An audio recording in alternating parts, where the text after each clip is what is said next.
गीता मैया की जय।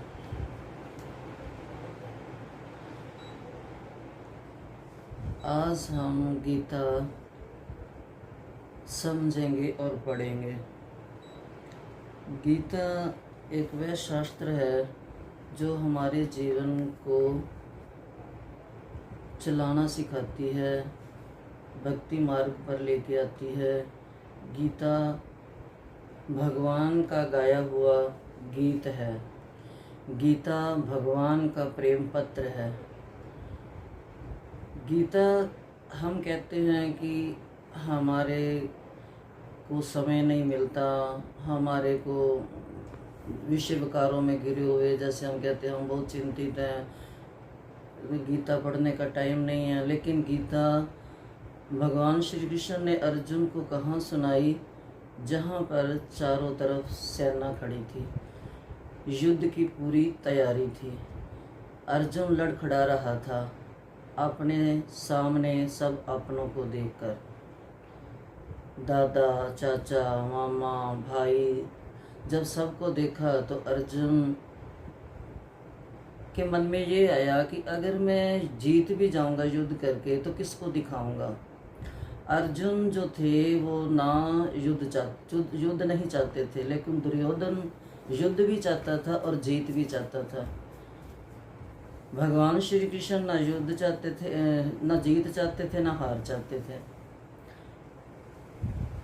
गीता में अर्जुन जो है, ये जो माध्यम बना है हमारे को समझाने के लिए कि गीता हमें साथ रखनी चाहिए। गीता हमारे जीवन को चलाने के लिए हमारा साथी है। भगवान तक पहुंचने के लिए, भगवान की मंजिल तक पहुंचने के लिए, भगवान को पाने के लिए, ये जो गीता के 18 अध्याय हैं, ये भगवान की तरफ बढ़ने के लिए 18 कदम हैं। गीता हमें शक्ति देती है। गीता हमारे संशय का नाश करती है। गीता हमें कर्म करना सिखाती है।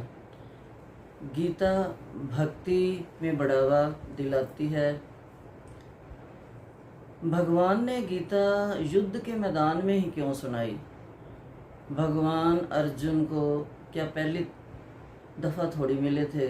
भगवान तो हमेशा उनके साथ रहते थे। तब गीता क्यों नहीं सुनाई भगवान ने? जब अपने उसमें रहते थे, महलों में रहते थे, वनों में साथ रहते थे, कई जगह भगवान श्री कृष्ण अर्जुन के साथ रहते, दिन दिन रात रात, तब गीता क्यों नहीं सुनाई? गीता युद्ध के मैदान में ही क्यों सुनाई? और अर्जुन को ही क्यों श्रोता बनाया, जबकि पांचों पांडव थे, पांचों से प्यार करते थे। अर्जुन एक ऐसा श्रोता था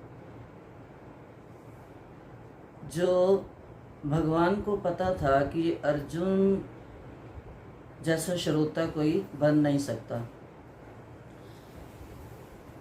अर्जुन के माध्यम से हमें भी समझना चाहिए, हमें भी अपने आप को अर्जुन मानकर गीता का साथ लेना चाहिए और भगवान श्री कृष्ण की कही हुई बातें जो गीता में, उनको मानना चाहिए।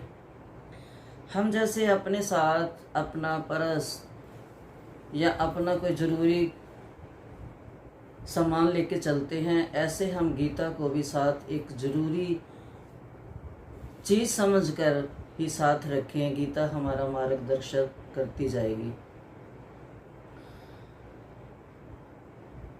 गीता से हमें अगर कुछ सीखना है तो अपने आप को अर्जुन बनाना ही पड़ेगा। गीता में 700 श्लोक हैं, 18 अध्याय हैं। एक श्लोक जो है, पहला श्लोक, वो धृतराष्ट्र का है।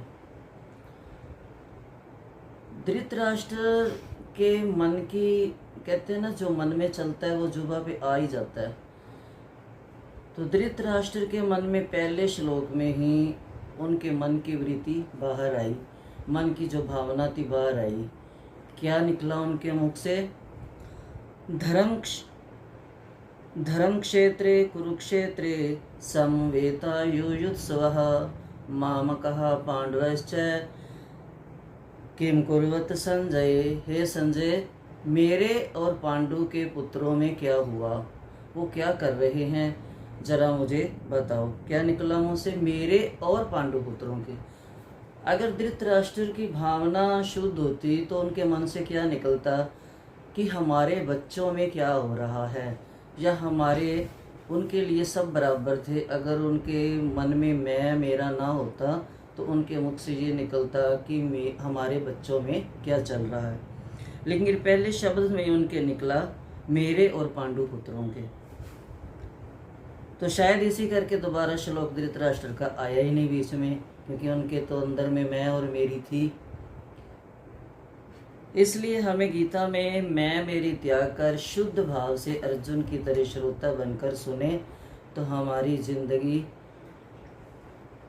की जो गाड़ी है, अगर हम भी भगवान को अपने जीवन के रथ का सारथी बनाएं जैसे अर्जुन ने बनाया, तो हमारे जीवन का रथ बहुत सुंदर दौड़ेगा, हमारी ज़िंदगी की गाड़ी बहुत अच्छी चलेगी। गीता के श्लोक इतने सुंदर हैं। वैसे संस्कृत मुश्किल लगती है, लेकिन जब पढ़ो तो इतने मीठे लगते हैं और ऐसे लगता है जैसे हमने खुद पढ़ ली है क्या। इतना आसान लगता है गीता पढ़ना। अगर गीता से प्यार हो तो गीता आसान लगती है।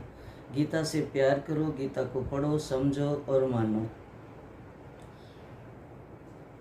धृतराष्ट्र ने कहा, हे संजय, धर्म क्षेत्र धर्म भूमि कुरुक्षेत्र में युद्ध की इच्छा से इकट्ठे हुए मेरे तथा पांडु पुत्रों ने क्या किया। उनको पता था कि मेरे पुत्र जो हैं ये अधर्म पे हैं और पांडु पुत्र जो हैं वो धर्म पे हैं, और दूसरा उनके साथ श्री कृष्ण हैं जिनके साथ त्रिलोकीनाथ हो। उनकी हार कहाँ से हो सकती है। शायद धृतराष्ट्र के मन में ये आया हो कि धर्म क्षेत्र कुरुक्षेत्र, कि जो कुरुक्षेत्र की भूमि है ये धर्म की भूमि है। हो सकता है मेरे पुत्रों की धर्म की भूमि में खड़े होने से बुद्धि कुछ बदल गई हो। मेरे ख्याल से तो यही लगता है कि उनके मन में ये आया होगा कि हो सकता है मेरे बच्चों की बुद्धि बदली हो, कुछ भाव बदले हों। ये कई कहते हैं कुरुक्षेत्र की भूमि निर्दयी है, लेकिन नहीं, कुरुक्षेत्र की भूमि धर्म की भूमि है, धर्म की नगरी है।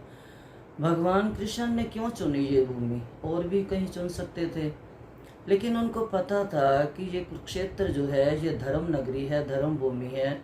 जब युद्ध होगा, ये युद्ध कोई छोटा मोटा युद्ध नहीं था, धर्म युद्ध था।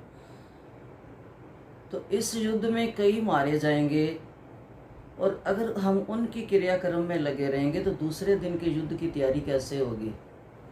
इसलिए उन्होंने ये धर्म नगरी सुनी कि यहाँ पर मरने से अगर किसी का क्रियाक्रम नहीं होता तो अपने आप ही उनकी आत्मा को शांति मिलेगी। इतनी पवित्र धरती है ये, इसीलिए उन्होंने चुनी धर्म क्षेत्र कुरुक्षेत्र। ये कुरुक्षेत्र की जो भूमि है ये धर्म नगरी है जो भगवान ने चुनी युद्ध के लिए। इसमें सैन्य निरीक्षण है। पहले अध्याय में इसको विषाद योग भी कहते हैं। सैन्य निरीक्षण है, कितनी सेना उसकी, कितनी सेना उसकी, कितने, ये ऐसे ही हमने भी जब अपने अंदर के विकारों रूपी शत्रुओं को जीतना है तो हमें भी बल और बुद्धि देखनी पड़ेगी।